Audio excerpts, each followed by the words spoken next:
Glória a Deus, é bem gostoso, né? Apenas largar o que você encontra no livro de Jeremias, no seu capítulo 1, no teu versículo 5. Desde já quero agradecer a oportunidade, agradecer primeiro a Deus, agradecer o ato que fez o convite, agradecer a igreja do pastor Valdemir, que a gente está aqui na minha retaguarda, que Deus abençoe a vida de cada um. Fizeram o convite e eu estou com vocês aí para adorar o nome do Senhor. Que Deus abençoe a vida de cada um, amém? Jeremias, seu capítulo, versículo 5, diz assim: antes mesmo de te formasse no ventre, eu te conheci, e antes que saísse da madre, te santifiquei e te dei as nações como profeta. Vou repetir: antes que formasse no ventre, te conheci, e antes que saísse da madre, te santifiquei e te dei as nações como profeta. Meus amados, sabemos que Jeremias é o profeta chorão, é o profeta pequenininho, mas Deus ele não chamou eu e você pelo que a gente é, Ele chamou eu e você pelo que Ele é capaz de fazer na nossa vida.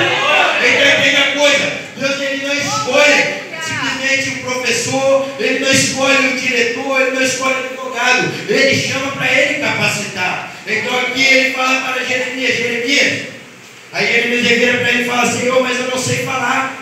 Mas Deus falou: eu colocarei palavras na tua boca. Eu não sei o que você está pensando, mas entende uma coisa: onde que Deus mandar você ir, tu irás. E o que Deus mandar você irás, tu dirás. Porque quando o profeta é escolhido por Deus, nem sempre aquele que é escolhido por Deus é escolhido pelo homem. E nem sempre o que é aprovado pelo homem é aprovado por Deus.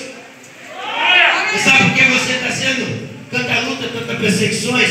Porque você está sendo aprovado por Deus. Porque antes que formasse no ventre, eu já tinha te conhecido. Então, antes mesmo da gente estar aqui hoje, Deus já tinha marcado essa noite conosco. Antes mesmo que você entrar por essas portas, Deus já tinha marcado o encontro com você. Deus falou: eu vou lá entregar o milagre dele, eu vou lá entregar o milagre dela.